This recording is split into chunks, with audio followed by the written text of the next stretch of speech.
Hi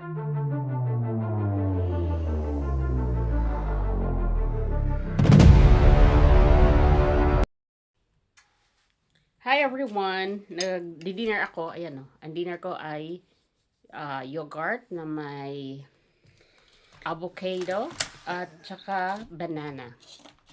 Ito. Chinap na banana at saka kinobs din o dinice na mga na avocado.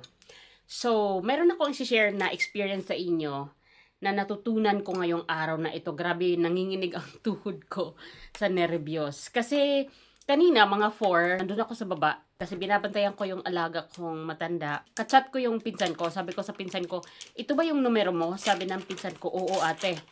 Hindi, sabi ko, kasi magsisend ka ako ng pera sa'yo. Dito kasi parang may GCash na rin dito. Pero iba ang term sa amin. Ang term sa amin ay Bizum. Sa Pilipinas, GCash. Dito, Bizum. So, sabi ko magsisend ka ako ng pera, 240 euro. De, sabi niya ng pinsa ko, okay ate. De, nag-send ako sa kanya ng pera. Sa phone book ko, kung saan ko isisirin yung 240 euro, pangalan ng pinsan ko. Pero nung lumabas ang resibo, yung parang konsepto, o sa atin ano yan eh, pag nag-GCash ka, meron ka 'di ba caption na ilalagay kung para sa ano yung sinesend mo, 'di ba? Optional. Dito rin optional din, pero ako nilagyan ko ng caption. Tapos paglabas noong resibo ng pag-send ko, iba ang pangalan. Lumabas sa resibo, basta iba, Spanish name. Hindi ko na lang babanggitin kasi baka maano niya, mapanood to kasi syempre naka-public ang Facebook ko. Well, nagtatagalog naman ako kaya pwede ko pala banggitin. Ang pangalan niya sa resibo, Jose Antonio, tapos dalawa rin ang apelyido na nakasulat. Pero sa phone book na sinindan ko, pangalan ng pinsan ko. Eh, nagtaka ako, sabi ko, bakit sa phone book, sa pinsan ko isinend, pero sa resibo, kung saan, kung sa justification na nagsend ako ng pera, Jose Antonio ang nakasulat. Eh di nanginig ako, ang ginawa kong, una kong step na ginawa is tumawag ako sa hotline ng bangko kasi Sabado ngayon eh, walang opisina ang bangko eh.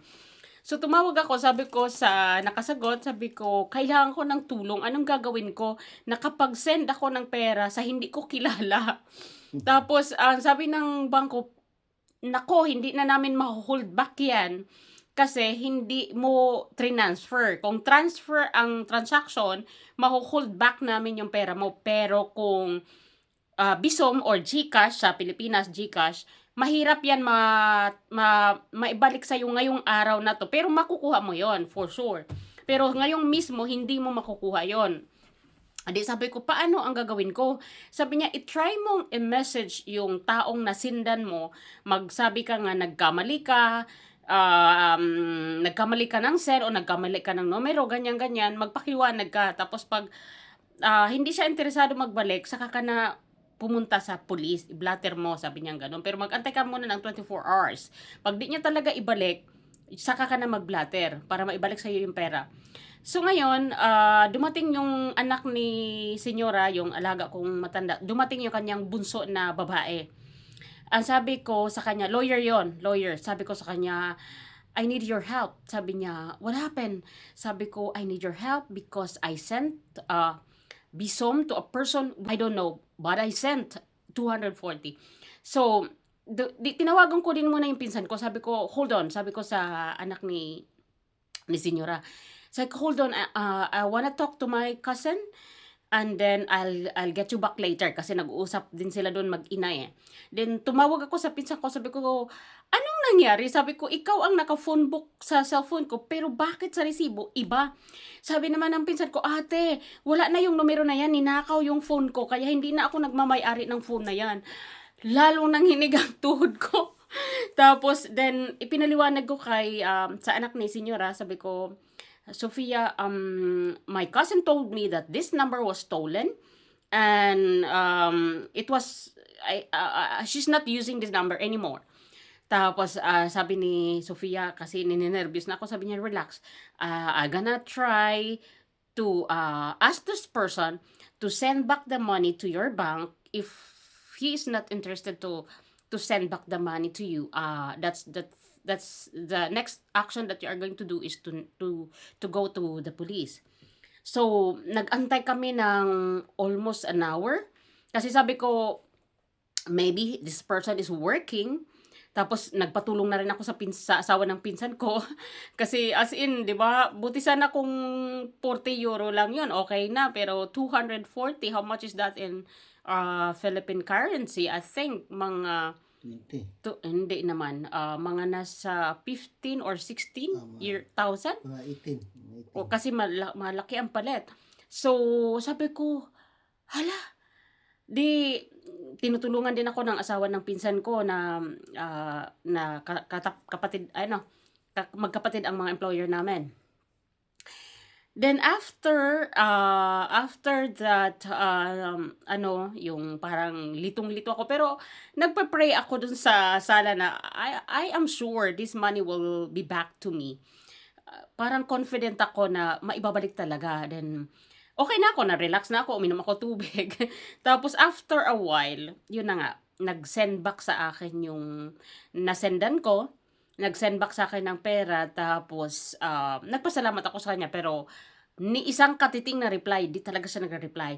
Kinausap ko siya, nagsalita lang siya na, "Hola, Kines," yung parang sabi niya, "Hello, who is this? Or who are you?" Sabi ko, ako yung nakasend sa'yo ng pera. Tapos, hindi na niya ini-entertain yung mga call ko. Inoffan niya ako ng phone. Pinatayan niya ako ng phone.